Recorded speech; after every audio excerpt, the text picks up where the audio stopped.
I'm going to let everybody come on in and we get started. Peace, power, and prosperity. Blessings to everybody. Blessings and abundance to everybody. Blessings and abundance to everybody. I'm going to let folks come on in. Blessings and abundance to everybody. We're going to have a powerful live this morning. I did not do a live last Sunday. I didn't do a live last Wednesday because I was in a space after the eclipse where I just started receiving heavy downloads about the divine family, about the indigenous people of the earth, the righteous people of all cultures and backgrounds. I started receiving major downloads about what's next, the events that are coming up next. I started getting major downloads. Blessings and abundance to everybody. Blessings and abundance, peace, power, and prosperity to everybody. Blessings and abundance. I started to receive major downloads, and it was coming it was happening so fast and so strong that I had to put everything down and allow that process to happen. I don't do lives. This is absolute and total service. I don't care at all about popularity. I don't care at all about fame. I don't care that this is not about money. It's not about any of those things. So I only show up when the Holy Spirit, our spirit guides, the ancestors lead me to come and speak to the divine family. I only show up when there is a message to be conveyed, and I'm a vessel, right?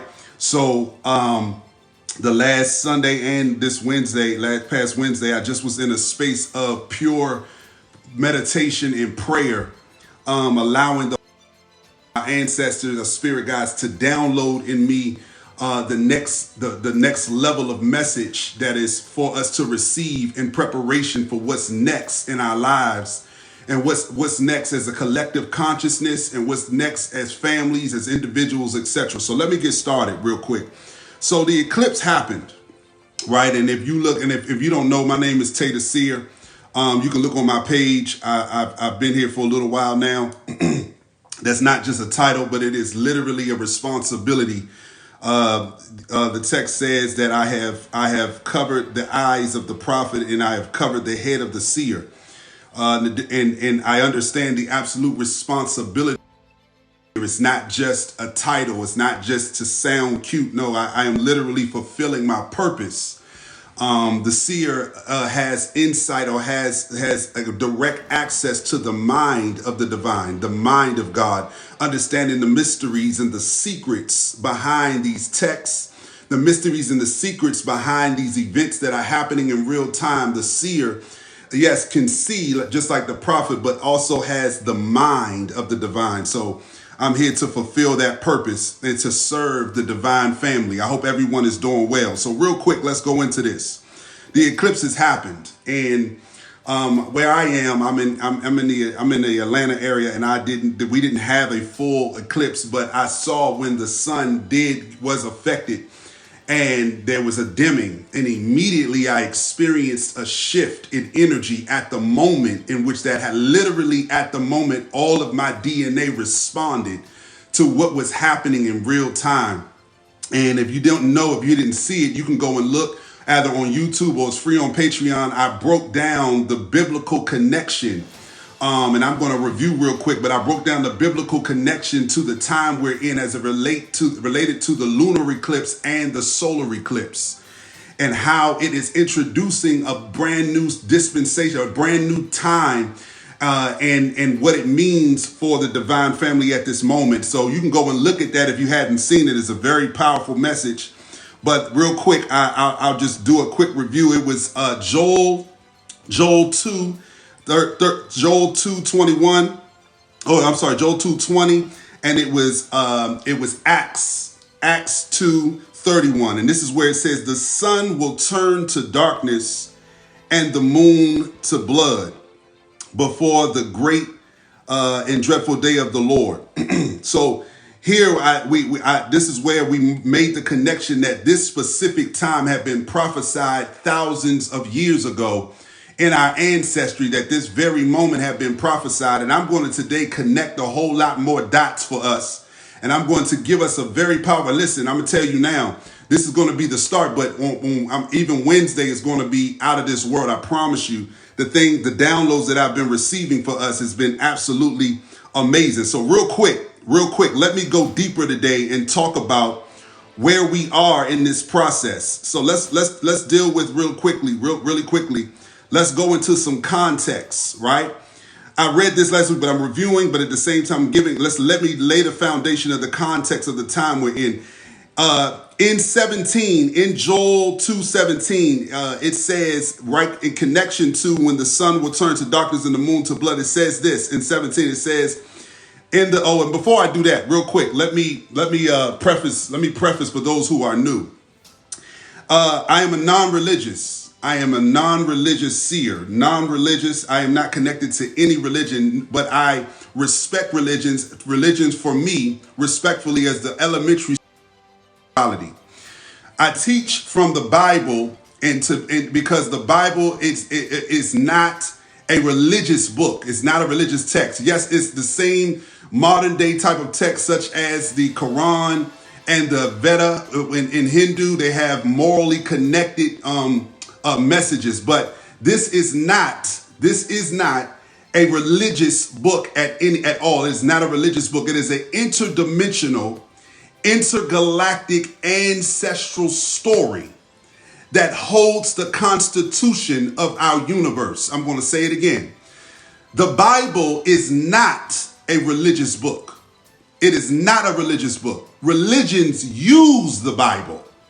As a matter of fact, if you go into the history, you will realize that the Bible was created for political reasons. The Bible is not a religious text, but it is a intergalactic, interdimensional, ancestral story that holds the constitution of the universe inside of it. And this entire time throughout our lives, for those of us that either grew up going directly to church from our household, or our aunt or our grandmother, whoever it was, we didn't realize that we were sitting and listening to our ancestry the entire time, while they were telling us that we had no so-called history, or we had no so-called ancestry. But the entire time it was hidden in front of us. And I'm here as one of the voices of this generation to break us free of the psychological doctrines that have been imposed upon us, that has shifted us out of the divine identity that we have. I am here to help us to realize once again who we are. So real quick, let's go back. It says in Joel, in the context of this eclipse, it says in Joel, in the last days, Joel 2:17, in the last days, God says, I will pour out my spirit on all people. Your sons and daughters will prophesy. Young men will see visions, and old men will dream dreams. And so right now, it's after the eclipse. This is the context. Remember that the text said that the sun will turn to darkness and the moon will turn to blood. And it said that would precede the shift that was about to happen in our world. It said that would be the sign and the signal. And for our brothers and sisters that are still in the religious realm, real quick, if you go to Genesis 1:14, it says that the stars, the luminaries, the stars in the sky will be used as signs and for seasons. So in other words, in the religious context, you've been taught that astrology or celestial understanding was something to be demonized, or that the devil, the adversary, owned. And now I'm helping us to reconnect our divinity to all of these systems and help us understand that it originated as a divine God, if you will, system. And that these systems don't belong to the government or the kingdoms of darkness, but actually belongs to our ancestry and our divine, and is the divine systems that was given to us in order for us to understand when we are hearing from the divine, and the signs that will let us know when something is about to shift in our time and in our dispensation. So let's move forward real quick. So it said that the eclipse would be a proceeding of a proceeding of these things that were about to happen. So real quick, let me go right to it, because you see in the title where it says, you are gods. So everybody stay with me real quick. Today I need you to walk with me, because I'm about to break down some things and give you some insight that is going to shift your understanding and your perception of who you are in a way that is going to change everything in your life. I promise you. Stay with me though. All right. So Psalms 82 and 6. Everybody stay with me. Psalms 82 and 6. Right. It says this. Psalms 82 and 6. I said. Hold on. Hold on. I'm sorry. This thing is. It says here. I said. Move out the way. Thank you. I said, you are gods. You are the sons of the Most High. Okay? So this text is literally talking to us.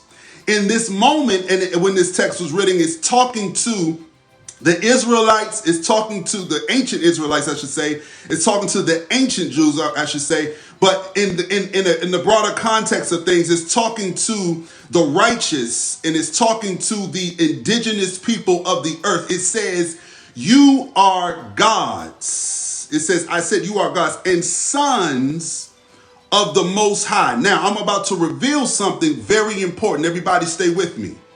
Because what's essential when we're reading these texts is that we go deeper and we understand the actual transliteration of what these texts are saying, so we can hear the actual message. If you just joined us, Psalms 82 and 6, I said you are gods and you are children of the Most High. Now, let me lay some context that is very, very important for us to understand what this means. The first thing that we need to understand is, foundationally, is who is God and how do we identify God in connection to our ancestry. Everybody stay with me. What did our ancestors call God? Who was God and how did they identify God? Okay? So let's talk about that really quickly. First, let's understand that when you go into the transliteration of the text, you will find that there are three expressions of God. And I'm not talking about just the Trinity that you have been taught in religious text, in the religious context or doctrine. You will find three representations of God and three dimensions of God in the transliteration. Now, everybody that wants to check out, because I can't read everything for you, but I'll tell you where to go and look so you can find these things. There's something called the Seer Bible, Cepher. Everybody write that down. C as in cat, Epher. There's something called the Seer Bible. You can buy the actual hard copy, or they have an app. You can buy the app. And literally it has a whole lot of the Bible written in its transliteration. In other words, it's giving you the actual context because it's utilizing the actual language of our ancestors in the text. So everybody stay with me. Everybody stay with me. Check this out. The three that you will find in the text, the three expressions of God, the first one is Yahuwah. Everybody stay with me. Yahuwah is the highest expression of God you're going to find in the text. Yahuwah, for short, is Yah. Yahuwah. Yahuwah is the expression of God that is unformed. Another word, it is pure light or pure consciousness. Everybody stay with me. I got to lay this context. This is very important what I'm about to show you, because you need to understand why this text is speaking to you when it says you are gods and what it means. But the first thing you've got to understand is who God is. So stay with me. The first expression you're going to find is Yahuwah. Yahuwah, or Yah for short. Yahuwah is the expression of God that is without form. It is pure light, consciousness. Understand, the first level is Yahuwah. It was Yahuwah that the Bible was talking about when it said that the Spirit of God was hovering over the face of the deep in Genesis 1. This is Yahuwah. Then God goes into another dimension of expression, the dimension of the angels. The dimension of the angels, when God is expressed in the dimension of the angels, God is called El Elyon. El Elyon means most high Elohim. In other words, he is the most high. Elohim means angel or gods. Everybody stay with me. I got to lay this. This is be patient. Stay with me. The first one is Yah, the pureness, the pure consciousness. God is just pure consciousness, pure light, Yahuwah. The second is El Elyon. El Elyon means that is where you get the most high Elohim, the most high, which means the most high angel. The most high angel is the second. The third that you get is Yahusha or Yeshua. That is when God is expressed in the realm of man. Everybody stay with me. This is very important. This is when God is expressed. I'm going to explain. I'm not talking about what you think I'm talking about. So stay with me real quick. So there are three major expressions. Three major expressions that you got to understand. Yahuwah, El Elyon, which means the most high angel. El Elyon, and then God in the flesh, or as it says, it calls God the Son of Man, or the Son of Adam is the translation. The Son of Adam, which is Yeshua. Okay, which all connects back to Yahuwah. So everybody stay with me for a second. This is very important. So the text says in Psalms 82:6, you are gods and children of the Most High. But when you go into the transliteration, here's what it says. Pay attention. Here's what it says. It says, I said, you are Elohim. Everybody stay with me. The text is literally calling you Elohim. In other words, you are of the angels. You are Elohim, not El Elyon, but you who are the sons of Adam. The Bible says when it says you are God, the transliteration there is Elohim. That means that the text is calling you angels. Everybody stay with me, because I've taught you that your ancestry goes all the way back to the Most High God through the angels. But this text is saying you are the angels, and it says you are the children of the Most High, and the transliteration of that is El Elyon. You are the children of El Elyon. So this text, Psalms 82:6, it says that you are Elohim and you are the children of El Elyon, or the Most High Elohim. Pay attention to what I'm telling you. This is very, very important. Now, why is that important? Let's go to the next text. Let's go. Genesis 1:26-28. It says, let us make man in our God.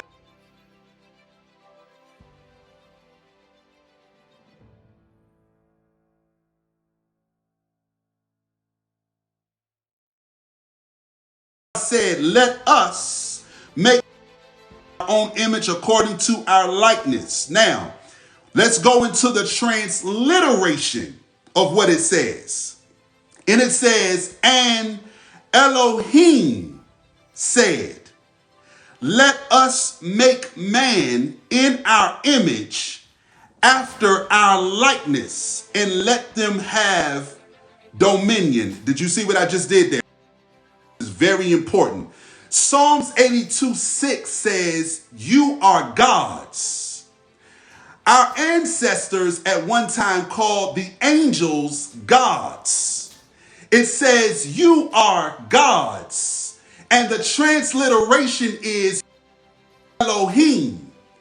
When you go to the text, Genesis 1:26, it says, and God said, let us make man. The transliteration says, and Elohim says, let us make man in our image and in our likeness. What I'm teaching you today is about to make you very dangerous. I promise you.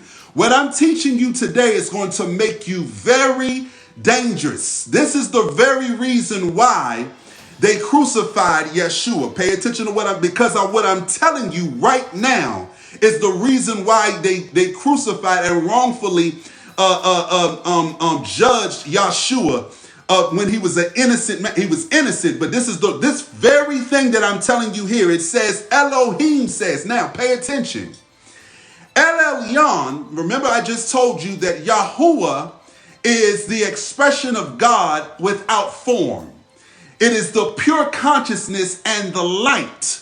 It is God, the foundation of all consciousness, the foundation of all thought, the frequency that made matter. It is God without form. That is Yahuwah. Then God transforms himself into a new dimension and becomes El Elyon, which is where we find God, the creator. Pay attention to what I'm telling you. Now, when God becomes El Elyon in the dimension of angels, God becomes the Most High God, or God, the creator. This is very important for you to understand. This is absolutely important because religion teaches you that God created the universe with his pinky and with his thumb. This is what religion teaches you. But if we utilize our mind and we utilize our reasoning, we will understand that if man today creates a corporation and there is a structure that has a CEO, has senior management, then has management, and then has employees, please understand that man does not have higher intelligence than God, than the Most High God. So please understand that God created the universes with a team of angels. God was the Most High Elohim, the El Elyon, the Most High Creator God. But God had a team of angels that created the universes and all of the inhabitants of those universal galaxies. God had a team of creators, but God was the Most High of that team. So understand today, I'm breaking down and helping you understand your divine identity in a way that has not been explained for the last 100 to 200 years. This is the reason why they are afraid of you. And I promise you, this is where you're going to hear the rumblings of government starting to want to ban the Bible. The reason why they're going to want to start to ban the Bible is because that now the time has come, the fullness of time has come, where the sons of God and the sons of Adam will come back into the full knowledge of who they are. So everybody stay with me. Everybody stay with me. God becomes in the angelic ancestral realm, El Elyon, the Most High Angel, the Creator God. So here in the book of Genesis, where it says, let us make man in our own image. Understand, this text is saying that there is a team of angel creators that is a part of this project in creating this universe and the inhabitants inside of it. Notice when it said, let us make man in our image and in our likeness. In other words, that man or the sons of Adam would be the offspring of the angels or the gods. So understand something. Psalms 82:6 is telling you directly that you are the descendants of the creator gods, the angels that are the descendants of the Most High God, that are the children of the sons of the Most High God, El Elyon. And El Elyon is the angelic expression of Yahuwah, who is the unformed version of God. And now, and I don't want to go too deep into this. But you see this triangular structure throughout the entire universe. You see a three-dimensional expression of almost every major element. This is why you have solid, liquid, gas. Notice that God goes from the unformed, which is the wind version, the gas version, the unformed, and then goes into the angelic form, which would be like water. The interdimensional form would be like water. And then it goes into, and then God goes into the form of matter, which would be the solid, which would be the body. So you see that there is a triangular, this is why it's called the fractal frequency system of the universe. There is a foundational dimensional system that you see, and it all started with the expressions of God. God is Yahuwah. Then God is the Most High Creator God, El Elyon. And then you see God become Yeshua. So now, this is very, very key and very important for you to understand what this text is telling you. It's saying that you are the descendants of these angels. You are the descendants of these. You are Elohim, okay? So understand this, understand it. Now, let's go into the next aspect of this. This is very important. This is very, very key and very, very important, because this, again, as I've told you, is the very reason why they persecuted Yeshua. Now, let me show you something that's very key when we understand Yeshua. Now, understand this goes all the way back past Samaria. Understand this. This goes all the way back. This literally, our ancestry reaches all the way into God himself. Now, let's deal really quickly, real quick. Let's deal really quickly for those that may have some questions with the fact, okay, yes, you have those three expressions of God. And then within the three expressions of God, you then have the three characteristics of God. You have God, what they call God the Father, right? That's the masculine. You have the divine masculine characteristic of God. Then you have the divine feminine characteristic of God, which is the Holy Spirit, right? And then you have the Son of God, which is Yeshua, expressed in Yeshua, but Yeshua is called the firstborn. Stay with me. Yeshua is called the firstborn because you also are the Son, expressed as the Son of God. Now, everybody stay with me. This did not start with the transliteration of the Bible. This goes all the way back into the days of ancient Kemet. This goes all the way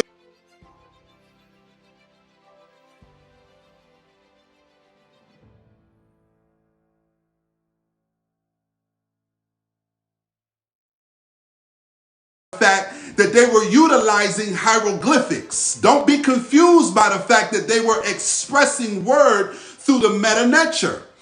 Don't be confused, because understand that the Bible is a translation and the transliteration of what your ancestors had already foundationally expressed. So when you see Asar, Aset, and Haru, you are looking at the Holy Trinity. You are looking at the full characteristics of God, the divine masculine, the divine feminine, and then the Son. Okay, so it's time for us to understand and have clarity about the text, where it came from and what it's saying. So let's keep going. It says that you are the sons of God. Now, let me give you some context about this. This is very important, because now when you understand what this text is saying, you can realize what happened with Adam and Eve in the garden. Now you can understand who Adam and Eve. Now understand, this is a poetic depiction, because Adam and Eve were thousands, if not millions, of our ancestors. So understand that, right? They were but in this poetic depiction of Adam and Eve, right? This poetic, you see that now you can understand who they actually were. Adam and Eve were interdimensional beings that had the ability to simultaneously live in the angelic realm and the three-dimensional realm today that we call our world. They were simultaneously able to live within each realm at the same time. Why? Because they were the descendants of the angels or the gods. And this is where Psalms 82:6 is trying to remind you of who you are. Now pay attention, this is very important. If you understand that, then you will clearly understand that Eden was not just a place on what we understand today as earth. That Eden was an interdimensional realm. Please understand that. And in that interdimensional realm, you were full of a consciousness called the Christ consciousness, which is in full connection with the Most High or with God Yahuwah.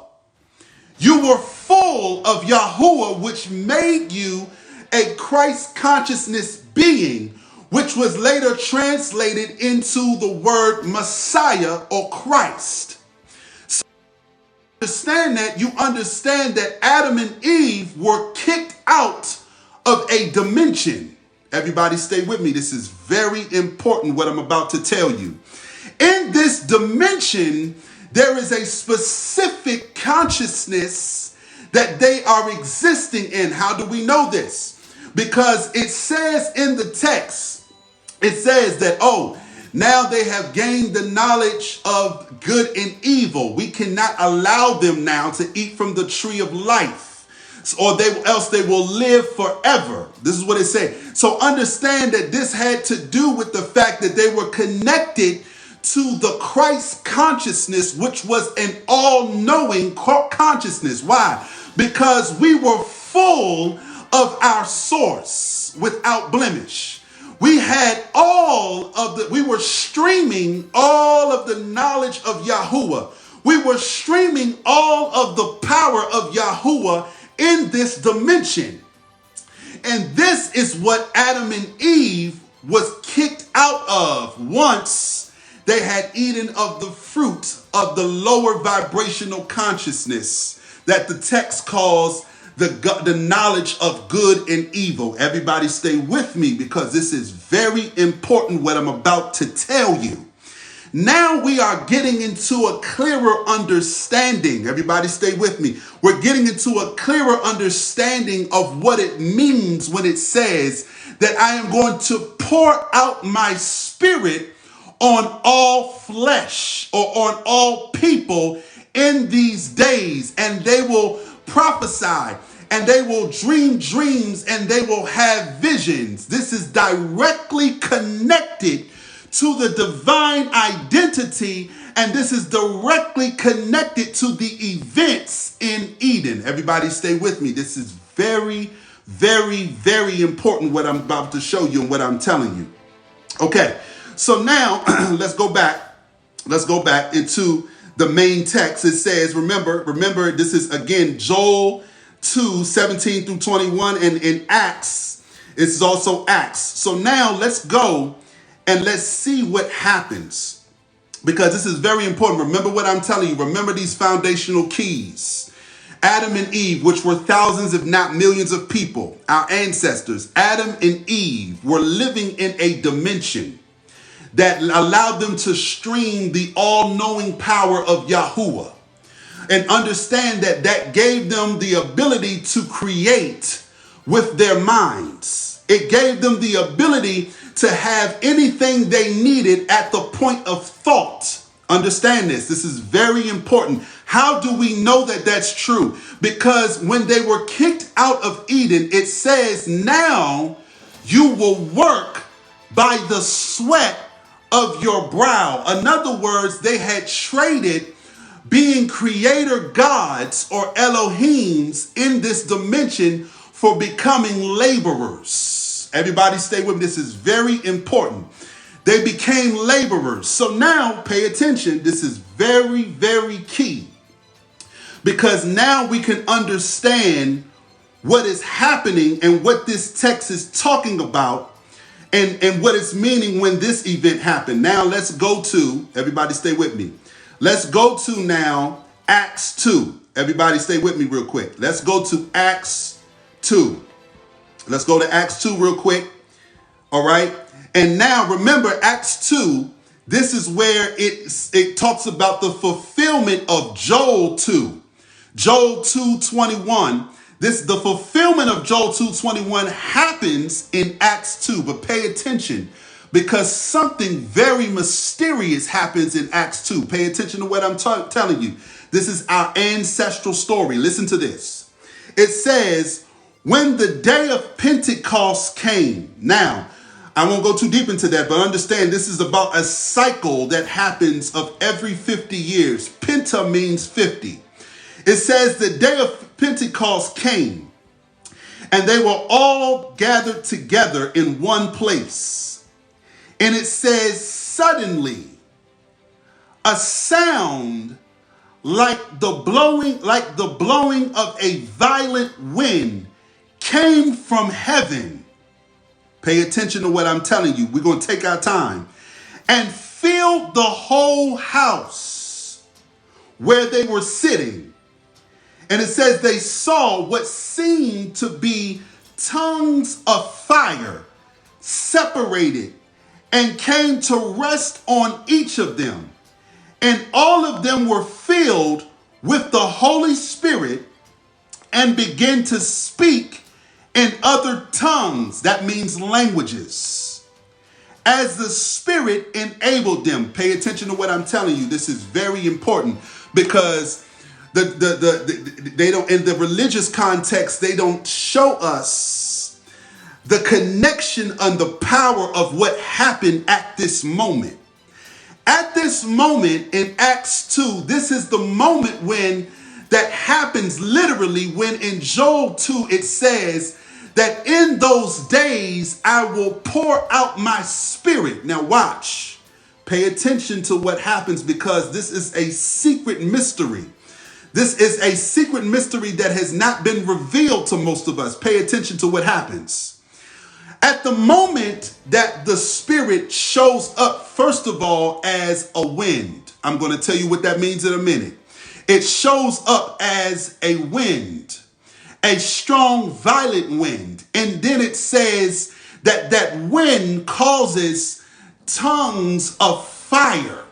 So this wind goes from being a wind to becoming a light. Don't this sound familiar? Didn't I just tell you and just teach you about the expressions of God? Yahuwah was the unformed wind, and that became and was an unformed light. Pay attention to what I'm telling you. But it says that the Spirit filled them, and they instantly received languages that they did not speak. Now, pay attention to this. What is this really talking about? Well, if we go back into the Old Testament, this is directly connected to the Tower of Babel. Pay attention to what I'm telling you. I'm about to show you something very important. This connects directly to the Tower of Babel. And the Tower of Babel is directly connected to the moment when Adam and Eve was kicked out of the garden. Pay attention to what I'm telling you. What happened during the Tower of Babel? During the Tower of Babel, they were essentially trying to break back into Eden. Everybody stay with me. I'm showing you something that's very important that the religious doctrines do not teach you. They were literally trying to break back into Eden, where they had been locked out of. It says, poetically, it says that they were building a tower. But the truth of the matter is that they were coming into a knowledge to reach back into interdimensional realms. And this is where it says God showed up and said he was what are they doing? They were literally trying to reverse what had happened in the Garden of Eden during the time of the Tower of Babel. This is very, very key and very, very important what I'm telling you. During the days of Babylon, this is when the giants were walking around the earth. And this was when the contaminated version of Adam was operating on earth. This is when Nimrod was the king of Babylon. Everybody pay attention to what I'm telling you. And what did Elohim, or El Elyon, the Most High God, what did Elohim do? What did the Most High angel, the Most High Elohim do in the time of the Tower of Babel? It said that it separated them by language. Everybody listen to what I'm telling you. I'm showing you something.